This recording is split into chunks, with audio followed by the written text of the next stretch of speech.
So yesterday was our anniversary. We went up, we had dinner, we saw a movie, and our punishment, I guess, for leaving our dogs home for 6-7 hours. Oh no. We keep them locked in like the back.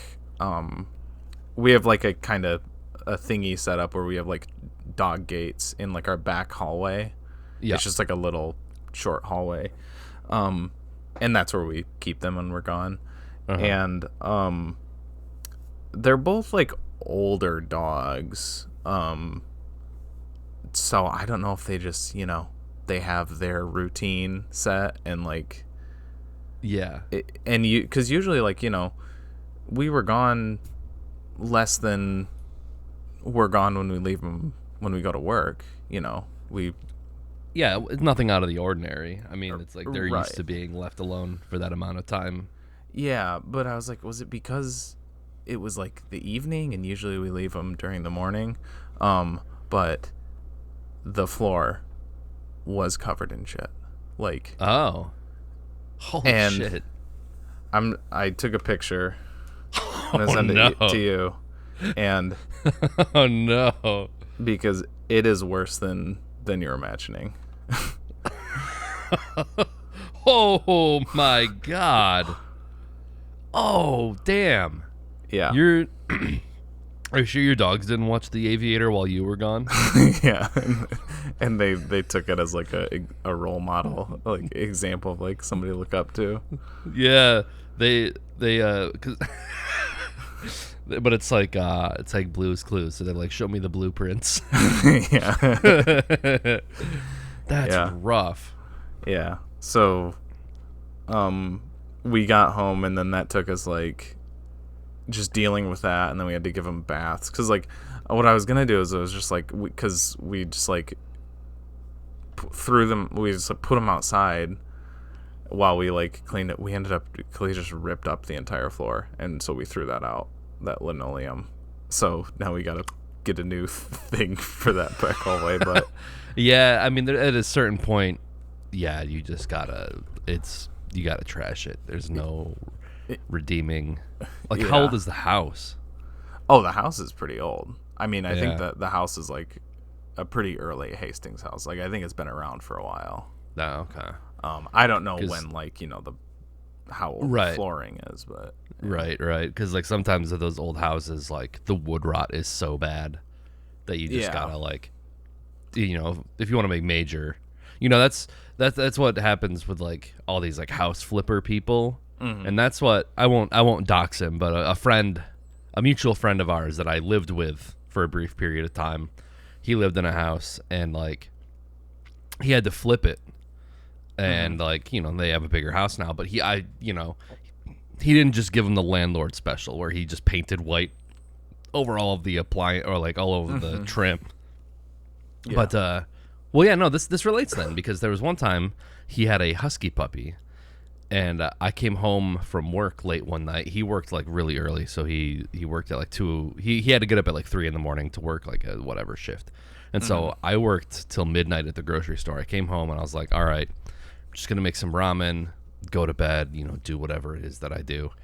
And their kitchen floor was uneven, and this husky. So like, but it wasn't like noticeable. Like you didn't like walk in and you're like, whoa. Oh, okay. But there was like a slight angle to it. Okay. And so I come in, and this husky puppy like had it out for me, I think. It felt targeted. So I'm like cooking ramen on the stovetop, and I look down, and the puppy looks up at me and then just like squats and pisses. Like long stream. But since the floor was uneven, it went down like almost into the living room. And I was just like, come on, man, really? And I think he did wake up and he came out and helped me because it's like I'm living here, but like you're not my dog. Like, what do I do? I can't like punish you, or I can't be like that mad. Yeah. But anyway, he did flip that house, and like what I'm getting around to is like he ended up pulling up that kitchen floor, and the entire wooden like under thing was rotted.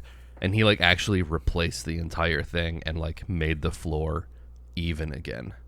Oh, Like wow. it was crazy the amount of effort that he went into to flip this very small house. But yeah, dogs be pissing. Yeah. Ain't shitting. But it's just, that's my excuse for having to finish the movie today, because I didn't start the movie until like 9:30, 10, when I was planning on starting it at like 7. So Yeah. Yeah. I finished it this morning too. yeah. Speaking of this movie, Speaking of piss and shit. yeah, yeah. Welcome back to There Will Be Duds. This is episode 83, and I am your co-host, TJ, aka J Spot Jack Cheese, and with me as always, I'm Nick, aka Dr. Funk on Twitch. and as always, we watched a movie. That movie being The Aviator from 2004, directed by Martin Scorsese. It follows the life of a real-life billionaire, entrepreneur, inventor, filmmaker, Howard Hughes. All of the above, what I just said. A very prolific, famous, philanthropist. Like, well, I don't know philanthropist, but a bunch of shit. He's a super rich guy, Yeah. super successful. Apparently had like all the money in the world. And it kind of follows a period of his life, from like the 1920s to 1940s. Some of his most significant events, like the making of his movie Hell's Angels, as well as the flying of the Spruce Goose, a very big plane. Yes. As well as kind of tracking his mental decline, as he suffered from, amongst other things, severe obsessive compulsive disorder. And yeah, so it's a biopic. It's an Oscar baity biopic. Yeah, I get about a famous person's life. And yeah, that's that. Yeah, it's a little Oscar baity, but it's Martin Scorsese, so it's still like really good. I noted that it's Oscar baity, but it's still good. Like Oscar baity movies now, I feel like are just so by the numbers. Like, all right, we're gonna hit you with this dramatic beat, and then we're gonna hit you with this dramatic beat, but he overcomes it in the end. Yeah. And like they're just very generic, but I feel like this, you gotta have, someone like a more auteur director like Scorsese to really like make it work.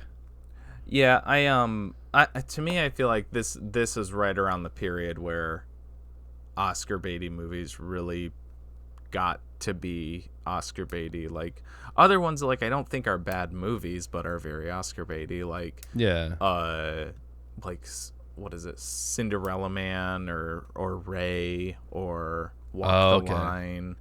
I'm thinking specifically like biopic ones. Where they and all especially kinda, like, ones follow that this celebrate sort of, like old Hollywood and Yeah. like the magic of movie making. Yeah. But that said, I think Howard Hughes is such a he is a unique subject in the fact that like you said, that like it ends with them like overcoming or whatever, but it's like he doesn't really, like it ends with him like alone in that bathroom. Like even in his like what should be his brightest moment, up at that until that point in his life, he's still seeing hallucinations of men coming to get him with their germ resistant clothing, and he still has to be escorted away. I didn't, because I saw that, I looked at the Wikipedia page afterwards, and I didn't like make that connection watching it, but it said like he has hallucinations of, I was like, I thought that those guys were actually there, Just like, and like how do you know that they they're were germ resistant clothes? Like the gloves. Oh, did they have gloves on? I guess I was looking at their hands. Yeah, they had like the white gloves on. Okay. I just didn't. Yeah, I think they were there because I feel like you see his field of vision. You see them from like his perspective, and they're, you know, menacing and walking towards him. But then it cuts to like that other shot of like the three of them standing there, and I feel like you do see them in the background, but they're just kind of like mingling and smiling. Like, oh, okay. I think Gotcha. they are there, but Gotcha. he is so, you know, freaked out and paranoid and obsessive compulsive about it that that's what he sees, you know. Okay. Man, do you remember when billionaires were cool? Yeah. Like, think about it now. Like, the billionaires that we have are like Elon Musk and like Bill Gates and all these other shitheads. Yeah. And it's like, you never built a plane. You never made a movie. You never, like, I don't know. It's like Howard Hughes. It seems like he did so much cool shit. And he was such a, I mean, I'm just basing this off of Leo's performance of him. But it's like, yeah, he seemed like at least an interesting guy. Although, you know, actually, if Twitter had been around when Howard Hughes was alive, can you imagine the wild shit that Howard Hughes would just... It's like, oh, you look at his feed and it just says he just tweeted, "Show me the blueprints," like 50 times. You know, you're scrolling through. Yeah, so this is a major, like, men will literally build the largest flying aircraft of all time, and make titty pictures instead of going to therapy. Yeah, like, and I mean, like, I think, you know, the richest of the rich are still, there's probably, they get away with a lot of shit because they're so rich, but I feel like there's probably not anybody. I mean, maybe this still happens, but I feel like if this were like around today, and like, you know, some super rich billionaire had locked himself in a room for like months at a time and was like doing, I feel like somebody would be like, okay, maybe we should like get him help. But back then they're just like, he's weird. Yeah, no, exactly. Just at Howard Hughes tweeting at Juan Tripp, "You're queer as a bedbug." Yeah, I mean, again, like, my only like real sort of comparison is like, you know, pre-Twitter buyout Elon Musk with you know, SpaceX and the rockets, and like, I wonder if he is like, he saw the Aviator at a formative age and he was like, no, that's me. I'm that guy. I'm cool. I was also thinking of Elon Musk too, because I was thinking of like Tony Stark, which maybe Tony Stark was like based on, like, the original character is based on Howard Hughes. I wouldn't be surprised.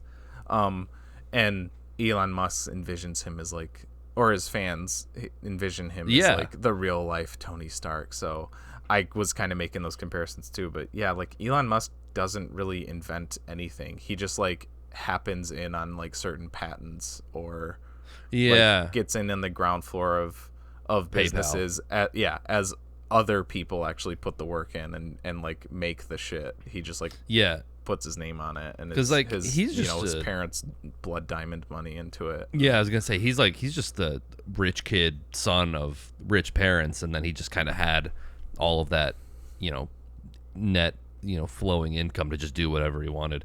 Yeah. Although, you know, where Elon Musk is in his life, I'd like to think that that's kind of like, if you're tracking both Howard Hughes and Elon Musk, now Elon Musk has bought Twitter and has like completely moved away from like self-driving cars and cool rockets. And I just want to picture Elon Musk like in his office, like completely naked, full of piss jars, looking at Twitter on his phone. He's like, should there be a separate feed for followers or mentions? Okay, we're doing Twitter Blue. You pay $8, you can get a subscription. Oh, they made fun of me again. Oh shit. Oh, they're impersonating me again. No, you can't do that anymore. Like, just losing his mind, like trying to figure out how to change Twitter. He's like, he's fired everybody. Yeah. Anyway, the Aviator, ladies and gentlemen. But yeah, like, despite all you know, all of his mental issues that he dealt with, he does seem, and I don't know, I don't know much about him outside of this and like Wikipedia or just like here and there shit. So I don't know, maybe, who knows if he was like problematic, but he seems for a billionaire like a pretty cool guy. Like I read a thing where like he there was, I don't know, he just like really supportive of like people in his life. Like there was this one, I can't remember who it was, but some actress that I think he proposed to, but she like rejected him, like didn't marry him. But then he ended up like supporting her children like through their education and everything, just because he like cared about her or whatever. And he like never really spoke, maybe some of them, but he like never really spoke ill of any of his like exes or anything. He's like a very like polite man, I think. Yeah. Yeah, I mean, I don't know how true the scene is in the movie where he pays off the guy to not publish the story about, Katharine Hepburn, but it's like, she's a scorned lover, and he would have every reason to be like, yeah, serves you right for having this salacious story posted, but he buys it out and makes sure that it's buried. Yeah. Which, I don't know, which is more unethical? Someone publishing, like, salacious like paparazzi photos in the newspaper, like that's pretty shitty, but then he goes and like buys them out so he buries like news stories. So it's like it's all morally gray area, I guess. It's just, which one do we want to like root for? In Willem Dafoe's only scene, there's a lot of like just crazy amount of like names cameos in this that just pop up for like a scene or two.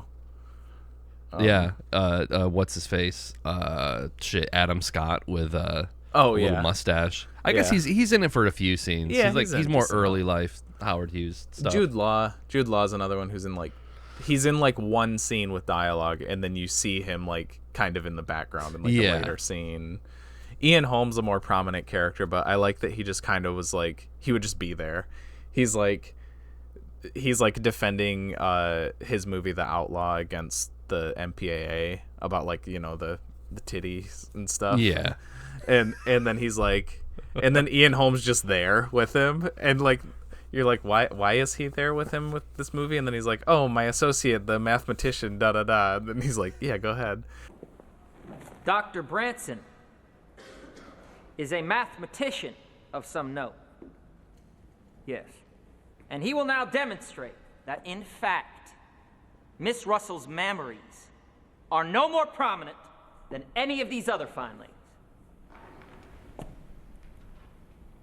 Doctor. And then like later when he's like when they're flying the plane, it's like Ian Holm's there for some reason.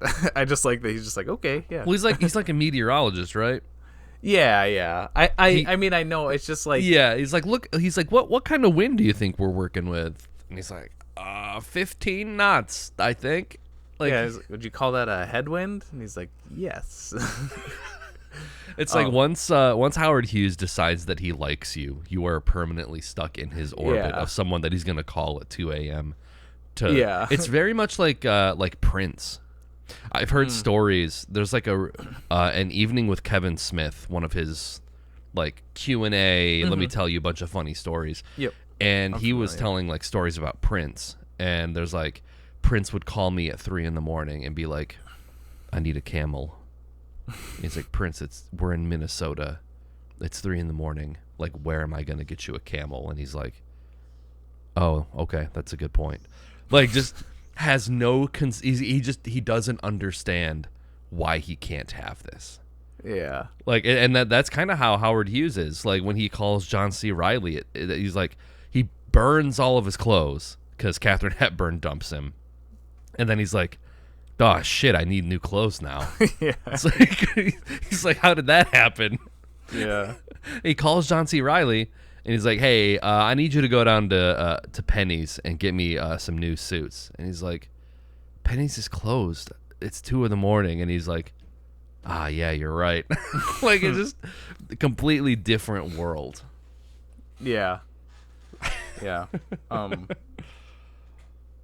Yeah, and it's neat that like, and that dramatized, not like directly all like accurate, but it's just, I think the movie does a good job of just showing how much of like a genius he is, where he's like, they're designing, I think they're talking about designing one of the planes, it might be the Spruce Goose, and he's like, they're like discussing that, and he like hands him something that he was drawing that's like schematics for it, and then like they're still talking about the plane, and then like a couple minutes later he hands him another drawing, and it's like a new design for like the bra for the actress in the movie, and it's just like, I guess he also knows how to do that too. And I think it's just one of those things where like it's a language he spoke, like blueprints or whatever. Like, yeah. All right, boys. I want you to rig up something like this. Should give the proper uplift ratios while reducing the need for additional torque support on the front. We are not getting enough production out of Jane Russell's breasts. All right, I want smooth titties, gentlemen. Smooth titties. He treated them with like the same level of intensity and like passion, you know. Yeah. And like, yeah, that he's just able to like look at something and be like, okay, I know how to, I understand how to design that, just like whatever it was. Yeah. Yeah, it seems like he was just born with it. You know, sometimes it's like lightning in a bottle with some people. Yeah. He's like another, I guess, fictional British person I thought of was like Bruce Wayne, because I was reading on like his Wikipedia where he literally would like, he would just, there was something where he bought a hotel, and like later in his life he would like just buy hotels and like live there for like months. And then there was one where like there was I think it was another hotel or like a casino called like the Pink Slipper, and it had a giant neon pink slipper on top of it, and that was like its logo or whatever. So he bought that business so that he could remove the pink slipper because it was in his like view, and he didn't like it. Like it would like shine into his bedroom at night, so he bought the place so he could get rid of it. Like that's pretty cool. Yeah.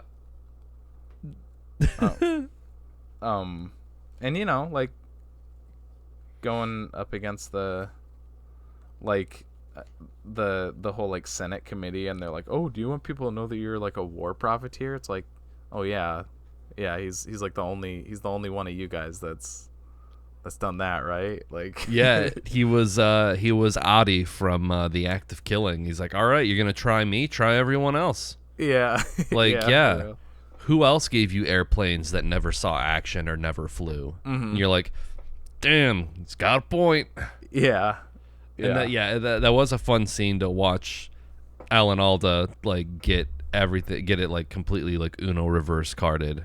And suddenly he's like, he's just sputtering like, no, in this hearing, I ask the questions. And like, he just barrels right through him and just completely decimates him. Mm-hmm.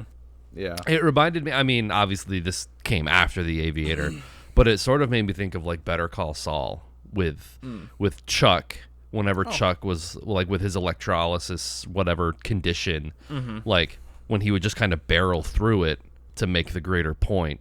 And then as soon as he like leaves the courtroom, he's just like, oh yeah, you know, like the scene when Howard Hughes initially meets with Alan Alda, and man, Alan Alda is such a little shitheel. Like when he intentionally puts the thumbprint on the glass, and he's like, he knows all the ways to needle him. And then, you know, Howard, you know, he's very defiant. He's just like, you can tell them to kiss both cheeks of my ass. Yeah. And then he leaves, and as soon as he's out the door, he's like, he crumples, and he's like, and he like goes down the hallway and grabs his cane. Like it was all a big show. And I feel like that's the same thing he was doing like in the big courtroom scene, is like he doesn't like being around people. The flashing light bulbs set him off. But it's like a greater point that he wants to make, and he just barrels through it and gives that public perception of being very well put together. And then as soon as he's out of sight, you know, he's the way of the future, you know. Yeah.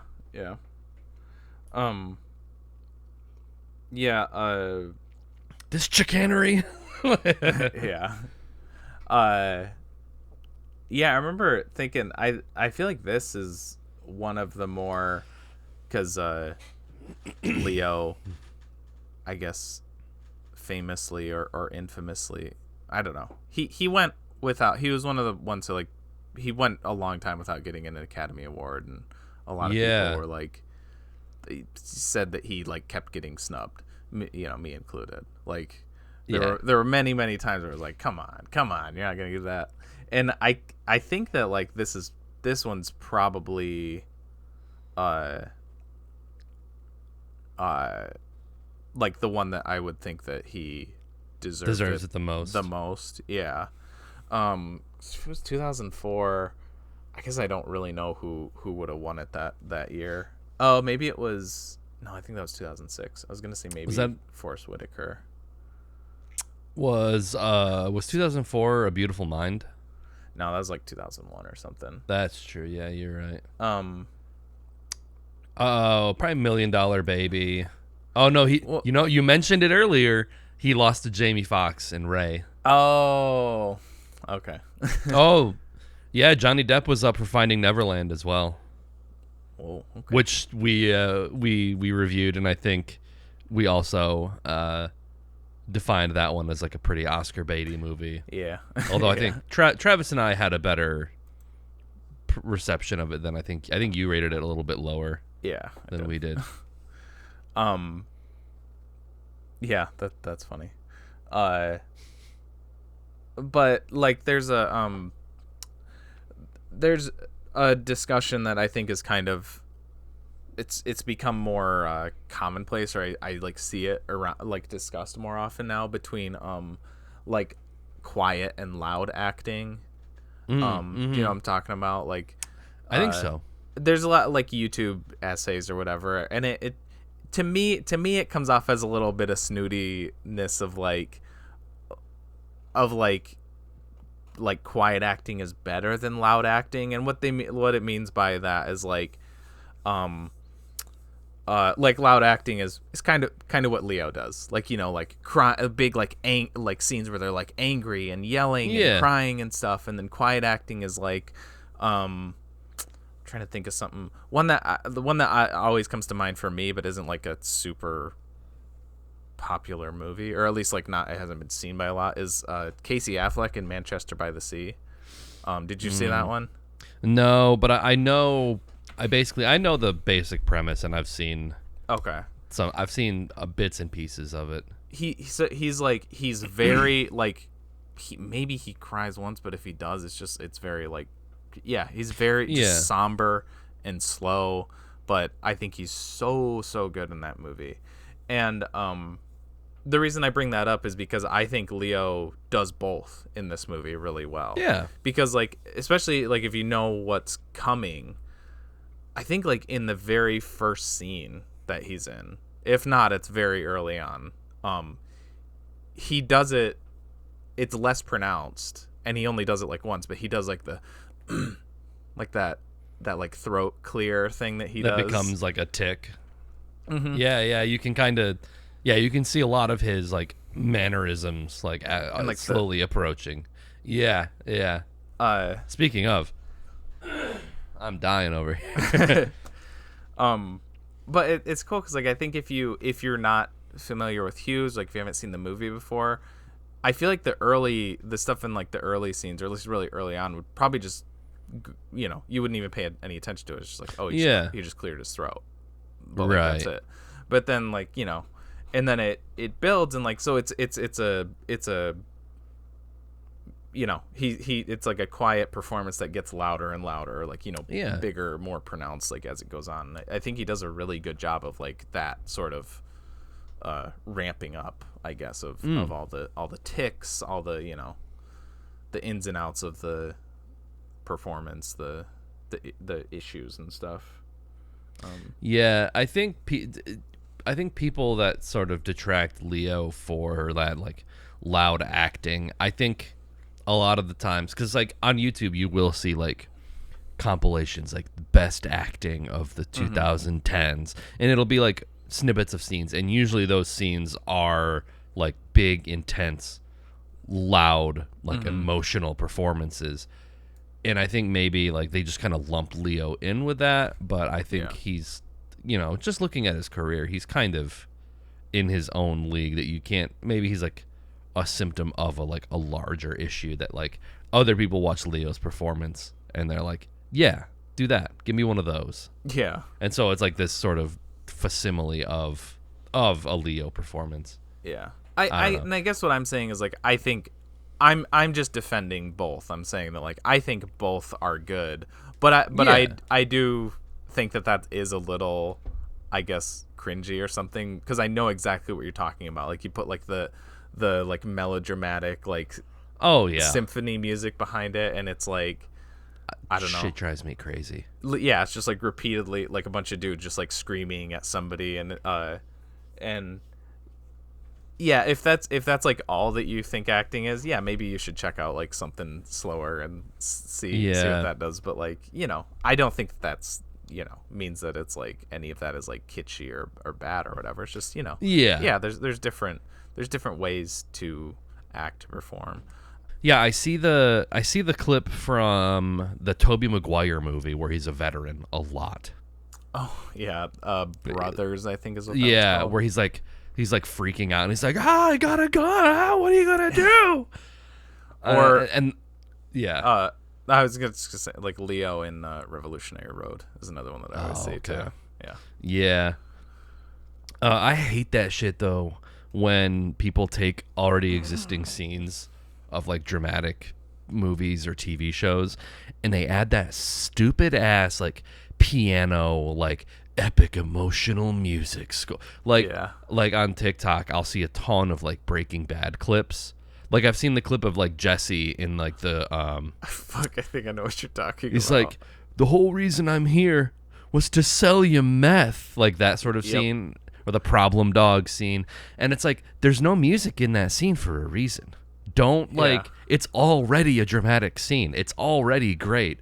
Yeah. Don't like try to, you know, no, I'm making original content on TikTok. I put different music underneath it. So that means I'm also an artist or a creative content creator.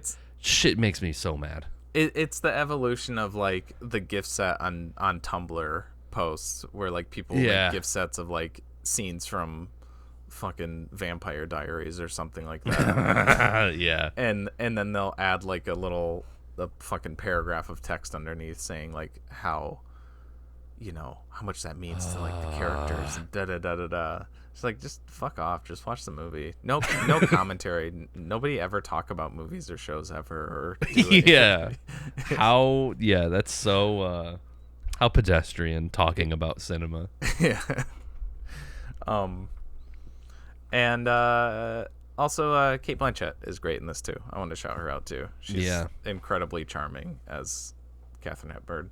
As Katharine Hepburn was. Just she kind of nails that performance of Katharine Hepburn, who is just a very likable person. Well, if you're deaf, you must own up to it. Get a hearing aid, or see my father. He's a urologist, but it's all tied up inside the body, don't you find? Me, I keep healthy. I take 7 showers a day to keep clean. Also because I'm what's so vulgarly referred to as outdoorsy. Well, I'm not outdoorsy, I'm athletic. I sweat. There it is. Now we both know the sordid truth. I sweat, and you're deaf. Aren't we a fine pair of misfits? I have more to say about like the early parts of this movie than like the later parts, because like the Katharine Hepburn stuff I really, really liked, and I really liked the color grading that they did for like those early scenes. I didn't. You didn't? No, I know why they did it, but I still think it looks ugly. I don't like it. Well, I feel like that's the point. I feel like it's supposed to look. I get it, because like to me it looked like when they tried to color black and white films, like they went like cell by cell and like sort of hand like painted, like it's got that sort of like very turquoise, almost like copper when it starts to oxidate, has that sort of look to it. I thought it was neat. I thought it was kind of a cool way to make it look like something from that, like you see like the first early color pictures from that era, and it kind of looked like that. It said that they did it intentionally to imitate the your arms are crossed right now. You're like, I didn't like the two-strip Technicolor is what I was imitating. And I get it. I still don't think I really liked it. I can respect it and like kind of appreciate the choice without enjoying it with my eyeballs, I guess. True. Yeah, that's fair. Oh, that was also like, there's a few like really good clapbacks in this movie, I would say. And when he goes to Katharine Hepburn's family and like is sitting there at the dinner table, I was like, hell yes, he owned the libs right there. Because it's like, I think the term is like champagne socialists. It's like already people that are wealthy that are like talking about highfalutin ideas about socialism. And like, actually, we don't care about our money because we believe in the like, yeah, liking socialism on paper. But then, as soon as any of those sort of policies would get enacted, they'd be like, now hold on, now see, we're some of the good ones, so don't take our money away. Yeah. But when they're asking him about the plane and he starts going off, and they're just like, and then someone else like kind of interjects with like some sort of stupid family thing. They're just like oh yeah, my cousin did that. Yeah, because he says it's like it's a boat plane, and then they're like, oh, your cousin sailed a boat, or like just something like tangentially, like, yeah, just disregard him, yeah. And then when her mom is like, yeah, we don't care about money anyway, and he's like, and he just kind of, even under his breath, he's like, yeah, because you've always had it. Yeah. And she's like, speak up again, and he's like, you don't care about money because you've always had it. And it just completely shuts them. He's like, I gotta go talk about some more airplane guff, and he gets up and leaves. Yeah. And I was like, yes, get their asses. Yeah. Yeah, I like that too, just because I would feel that sort of like stressed out feel, that just like talking, like the way that it kind of like, yeah, like regardless of like his own, like his unique sort of social issues, it's like, yeah, that would be stressful as shit, just like with all that conversation going on. That would be annoying as hell. And so yeah, I would probably do the same thing. Yeah, the lesson I learned is you never mess with a neurodivergent king, because he's always gonna win in the end. Yeah.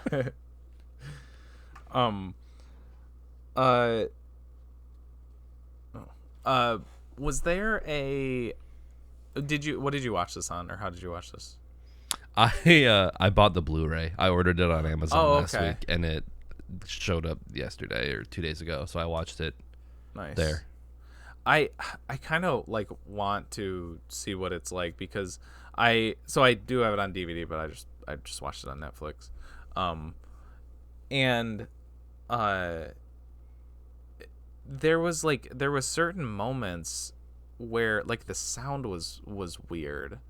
Like one in particular I know was when he was like had his argument with Katharine Hepburn, and he's like eating the ice cream, and then he goes to the phone and stuff, and like he was eating the ice cream, and then he kind of like, as he's like holding it, he kind of like tosses the spoon back in, and there's this weird like reverberating like noise to like that, or like steps as they're like stepping, not their vocals, but just like kind of the sound effects sides of it.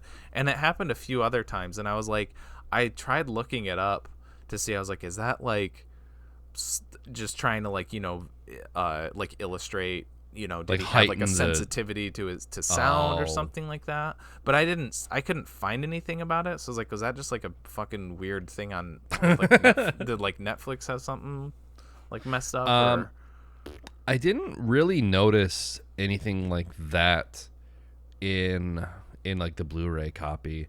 Although, I mean, so I watched it last night, and like Chloe went to bed, so there's like a headphone jack on my audio receiver, so I watched it last night with like headphones in. So, I guess I didn't notice anything too weird. And then this morning I had a strange experience where I got up out of bed, and I'm like, all right, I got to finish this movie.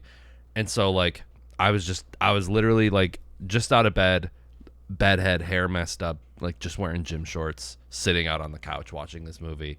And then it got to the part where Leo was like sitting on his couch completely naked with like the cinema, and I'm like, I did the Rick Dalton thing from Once Upon a Time. I was like, oh, I was doing the Spider-Man point thing. Oh yeah, but I was like, oh shit, I'm kind of doing that right now. Gotta watch this movie for my podcast. You know. Yeah. But I will say I did unplug the headphones eventually, and like I don't have a sub, but I have like, you know, a 5 surround sound, like 2 front speakers, center, and then 2 back. Mm-hmm. And I will say I feel like it didn't really feel like they were using all of the sort of like spatial field. It felt very much front, like center, and then when there's like big airplane sequences, I could kind of hear it all around me. But I feel like for the most part, it was like mostly right in that center left speaker. Well, who knows? I don't know. So if they did that almost makes me think that was intentional. That he's like imitating the, if he did it, you know, especially if he's doing it with the coloring, like imitating the sort of mono. Yeah, sound that could. of, Yeah, like, early talkies or whatever. Yeah, But, yeah, it could be. I didn't do super deep digging into the sound. I was really trying to specifically look at like if there was like an issue with like the echo stuff or whatever. But yeah, I don't know. Yeah, not that I really noticed. It also could be, you know, this movie's from 2004. Could just be like early Blu-ray, you know. Yeah.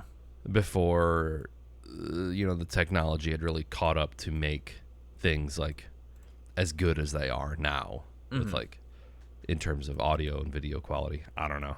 Yeah, it could be.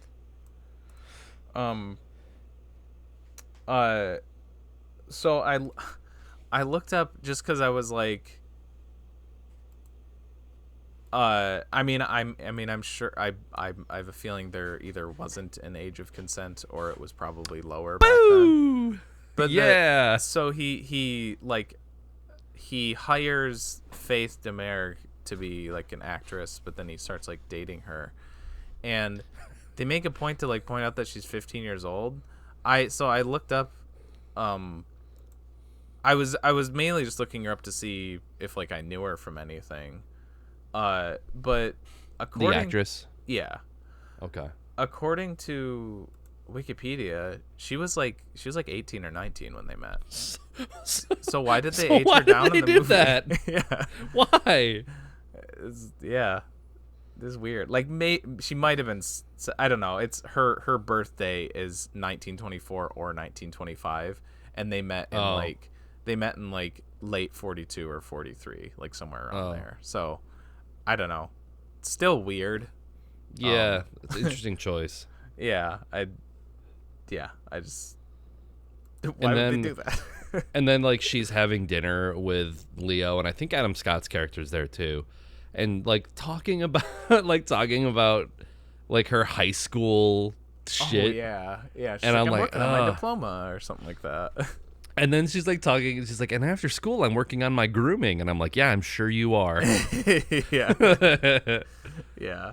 Yeah, that seems like a very strange scene. Like they didn't, like the payoff of that scene was her like driving the car into like yeah, because that was her last scene. Yeah, was her just like, don't you love me? And he's like, of course I love you. And then yeah, you never see her. That's kind of it. Yeah. Ava Gardner. Yeah, was Kate Beckinsale. Yeah. I kept thinking of Ava Braun, but that's Hitler's wife. The only thing I could think was like just to kind of show that he was a what do you call that? He I can't think of the word. Howard Hughes was a slut. Yeah. I mean, there only shows like Katharine Hepburn, and what's her name again? Ava. Yeah, but it's like you look at the Wikipedia article and it's like a good like 10 or 15. Everybody, like every famous actress, he was a playboy. You know, Betty Davis and Joan Crawford. Hedy Lamarr. Yeah, there was a ton. Those are the only ones I remember, but there was like a dozen or so, and they were like all of like the biggest actresses at that time. It's pretty nuts. Was Katharine Hepburn in the Philadelphia Story? Yeah. Mm-hmm. What year was that? 41, I think. Oh, okay. Because in the movie, it seems like Katharine Hepburn, it was like she was no longer like the it girl. It seemed like her career was No, was so waning. So that was before Philadelphia Story. So she was known as box office poison. That's right. Throughout the 30s. She was just in bad movie after bad movie. The Philadelphia Story is actually the movie that like reignited her career, and then she was kind of just like good after that. Interesting. Yeah. I think I want to say like early 30s she was in Bringing Up Baby, and like that was like she was in that one like boom, and that was like a good movie, and then she was in like nothing until Philadelphia Story. Interesting. Yeah, so and then they dated like in that period when she like wasn't really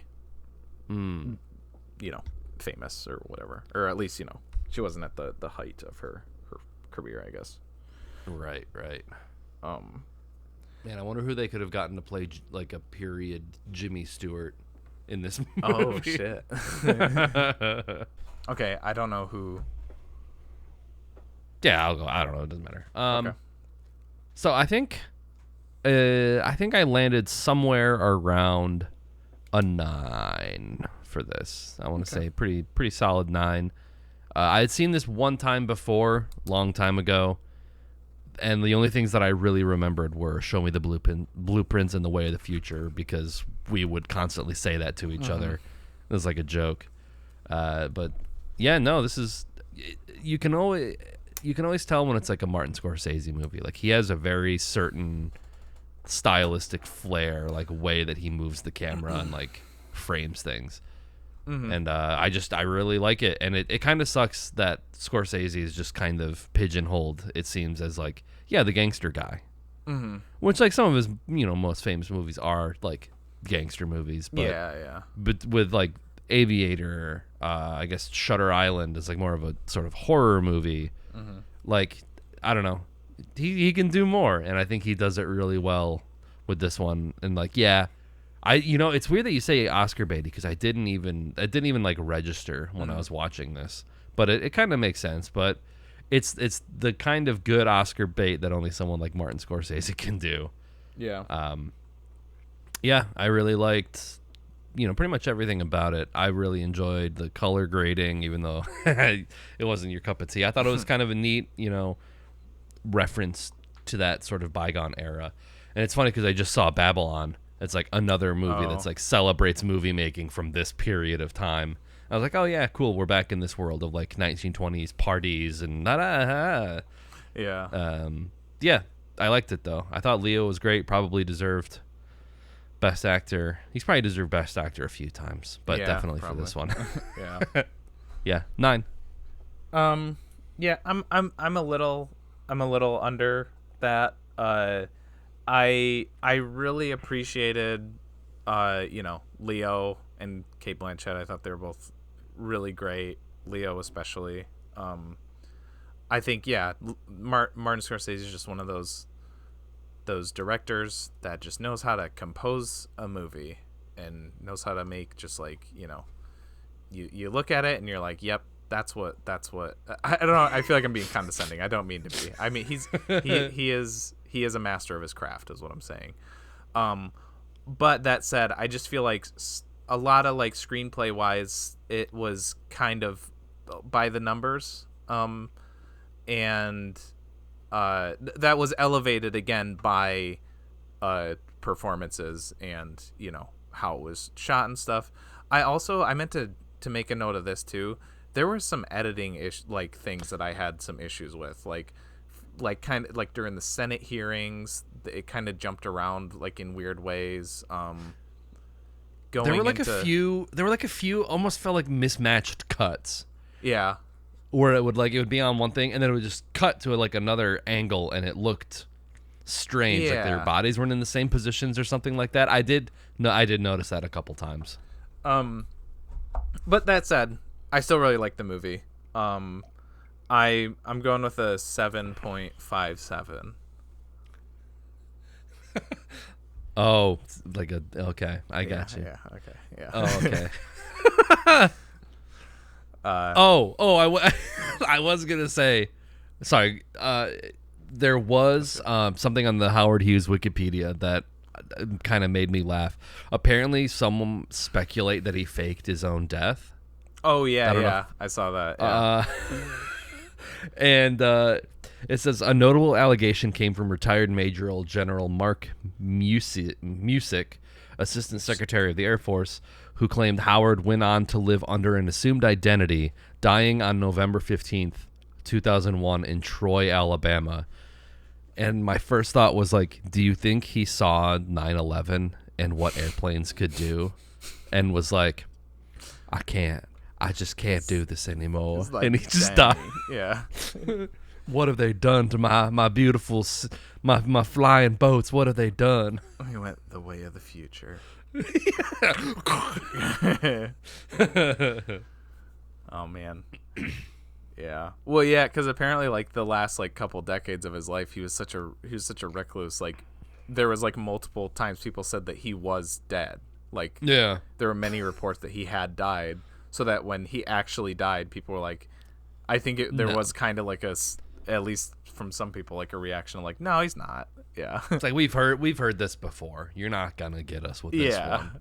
Yeah. Although it says like when they like he died. I think he died in a plane craft or he died on an airplane. It wasn't a crash. Yeah. But it was like That's what I malnutrition, covered in bed sores, kidneys damaged. I was like that. Yeah, that sounds about right. Yeah. Yeah. Yeah, it said that it's the cause of death on his Wikipedia page is kidney failure, but apparently like they didn't like investigate it afterwards or something. So, but I mean, no. It seems weird that they wouldn't with such a, do an autopsy or something on like one of the most famous people. Like, yeah, exactly. Ever. Like what do they know? What are they hiding? Yeah, it's the way of the future. Yeah. Speaking of the way of the future, here's the way of the future.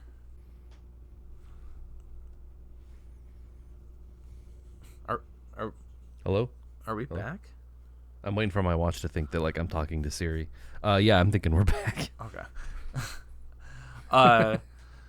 So I saw a new movie in theaters, but I'm not going to talk about it yet. But I will talk about its predecessor, Puss in Boots, which came out like a decade ago. It's Jesus. It's a Shrek spinoff. I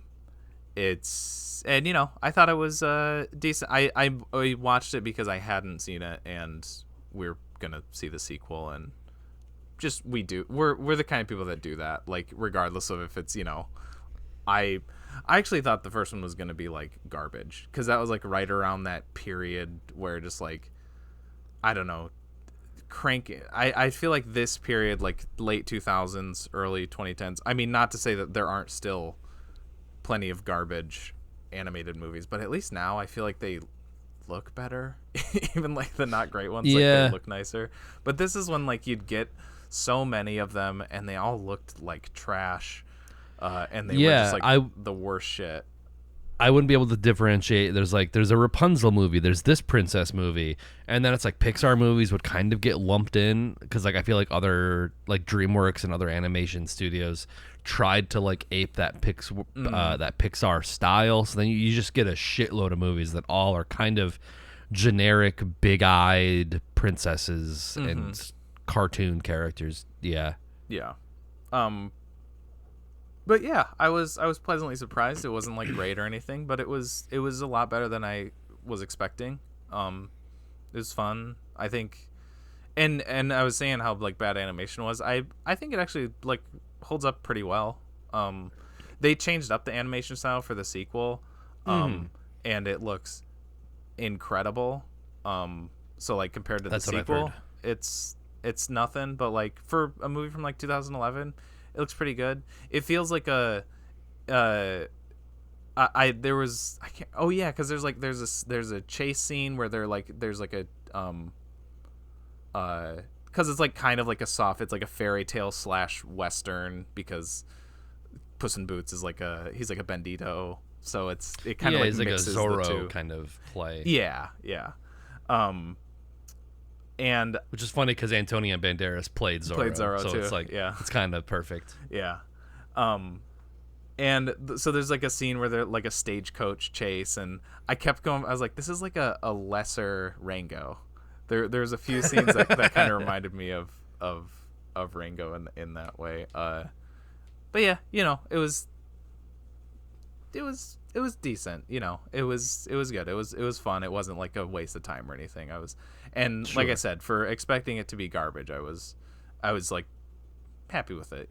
There's some funny bits, and I think Puss in Boots is so fucking cute. So Yeah, it's when you pitch it like a spin-off of the Shrek franchise, which is already like probably Kinda 2 or 3 going movies. Yeah, I've heard the first Shrek is great. I think First the first Shrek is Shrek is great. Oh yeah. I've actually heard like the second Shrek is really good too. Like, I mean, I've seen all of them, but it's been a long time. I don't think I ever saw the last one. I've seen the first 3, I believe.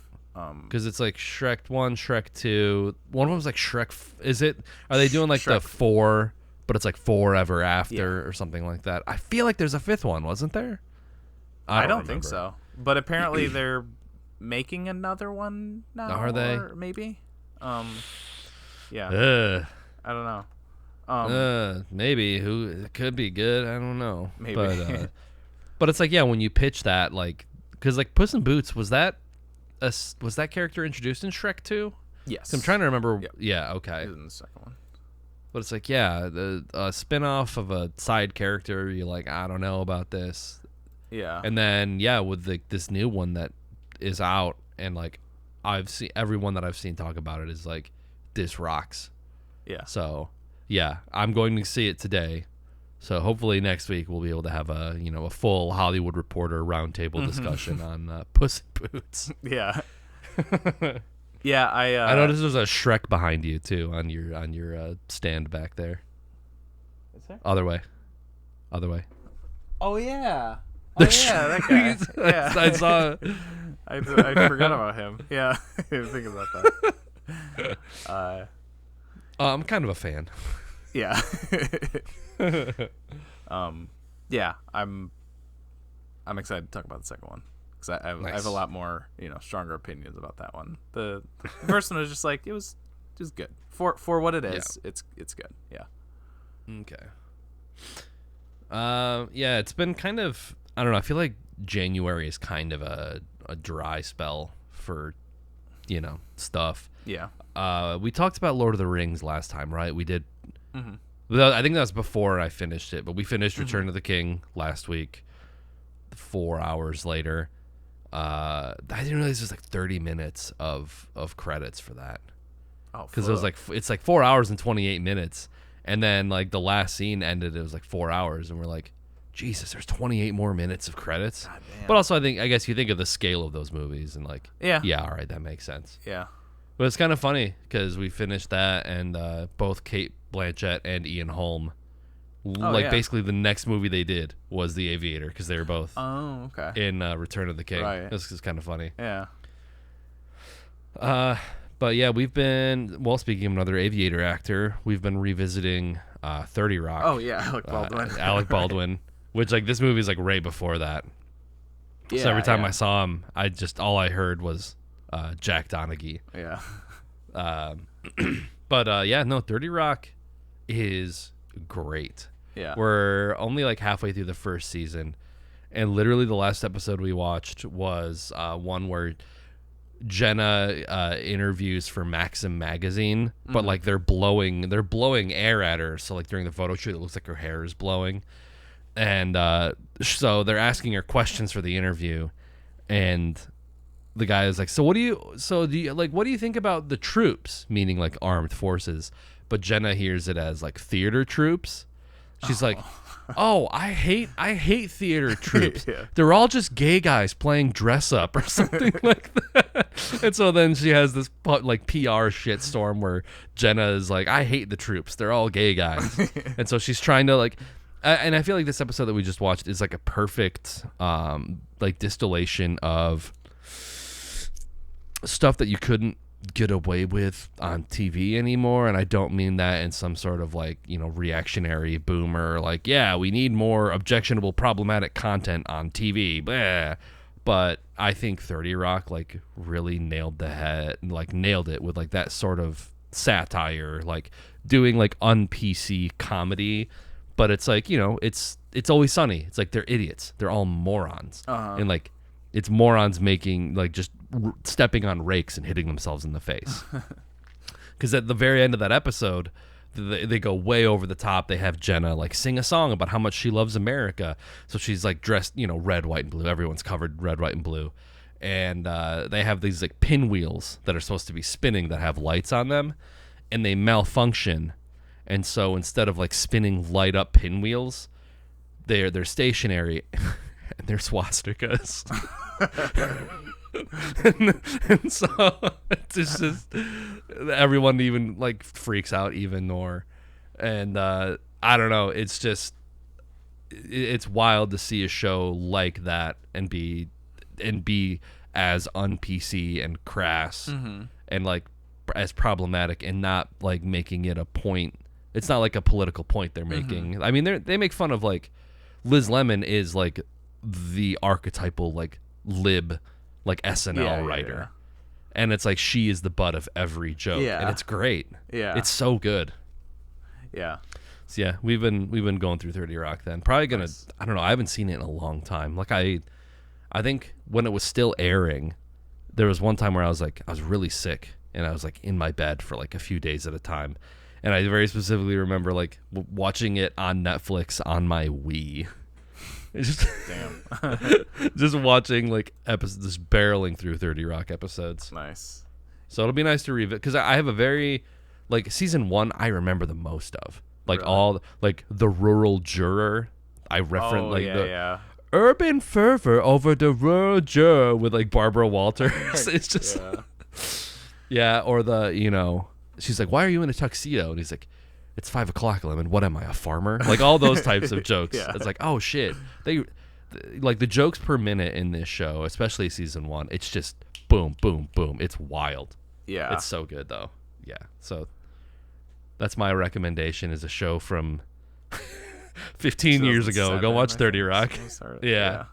That's one I watched when it was on TV, and I haven't watched it since, but I do have a lot of like fond memories of that show. They reference Lemon Party like multiple times. So it's like her dad's name is Dick Lemon, and it's like a Christmas party. He's like, well, it's not a lemon party without old Dick. It's like no show at the time I feel like was referencing like internet memes. Like they were so on top of it. Yeah. And famously, Donald Glover was like one of the main writers, I think, for the first 4 years of that show. Oh yeah, that's right. Yep. Yeah, Tina Fey found him through Derek Comedy. Yeah, that was like his. I think that was his first, like big thingy. Yeah, that's right. Yeah, man. Yeah, that is a really good show. Yeah, that one, maybe once I'm all caught up on my, that'd be a really good one to revisit at some point.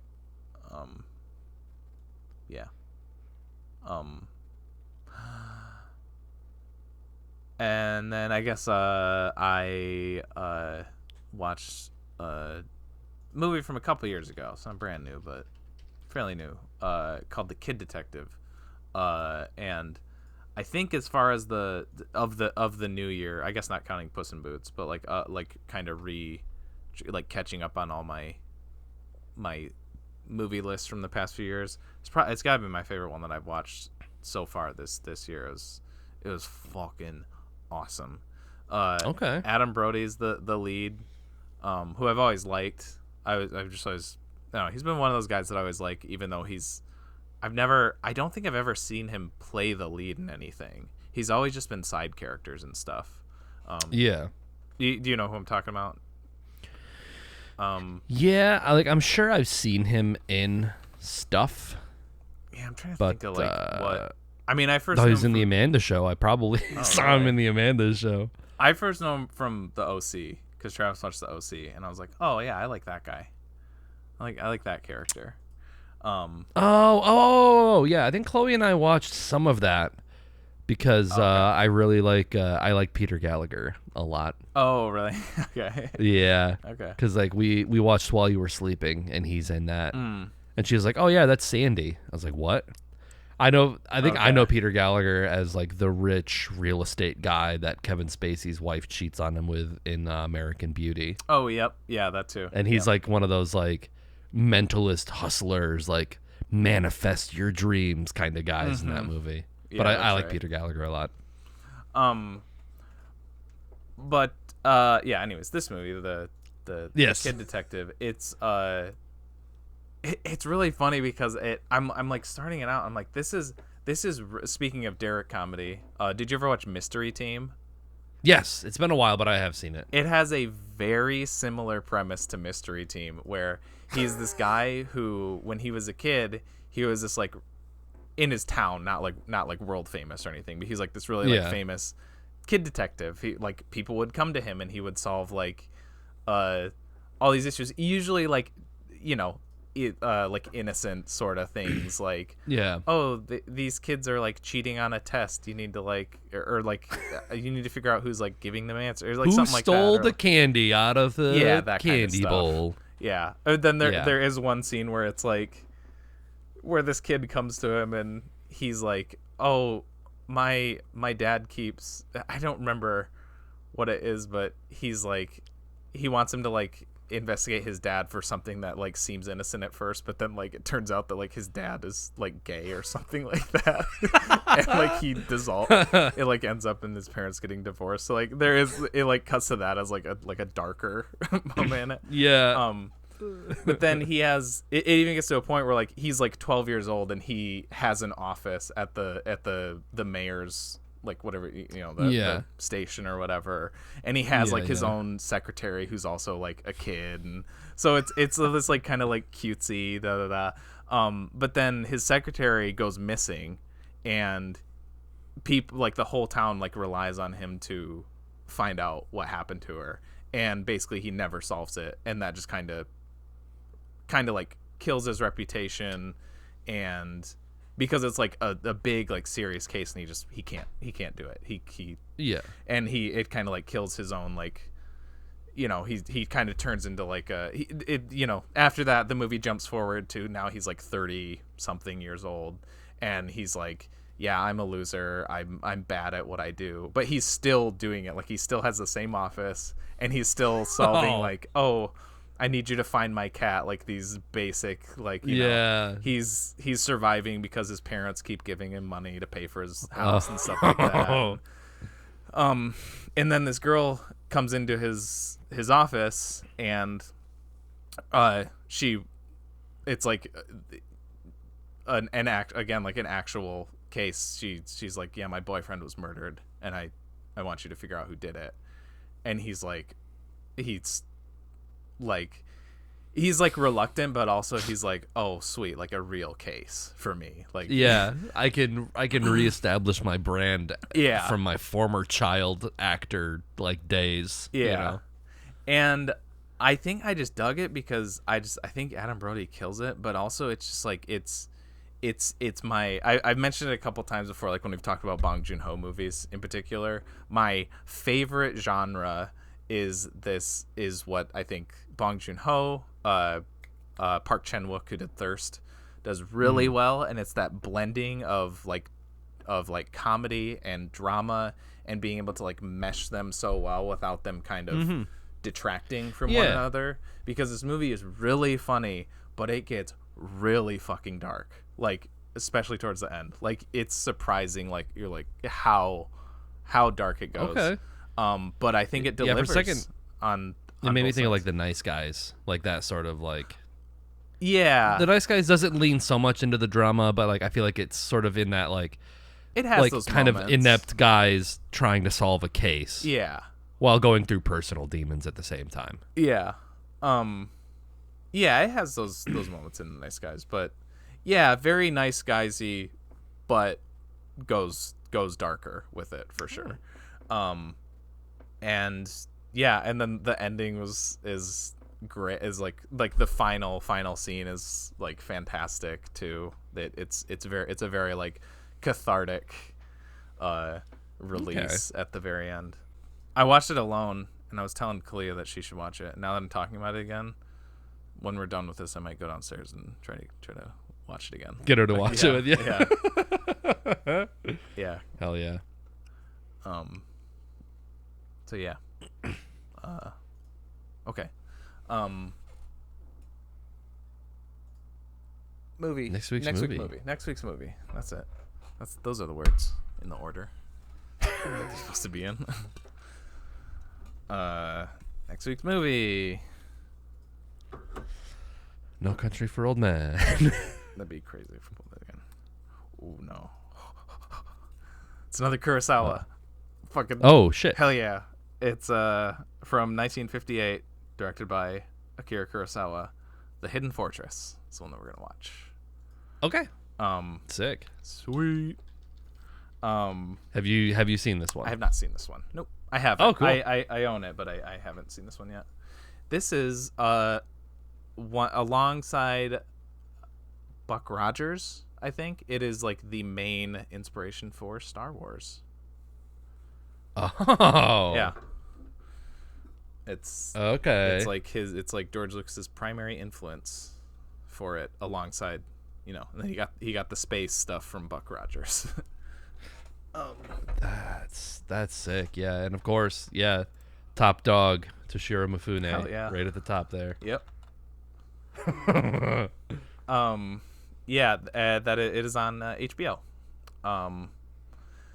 And so watch it there. If it's on there, it's probably on I should say the Criterion channel too. A lot of those ones that, if it's in Criterion Collection, if you get Criterion channel, it'll be on there too. But I don't usually mention that because that's obviously not as popular as Netflix or shit like that. So,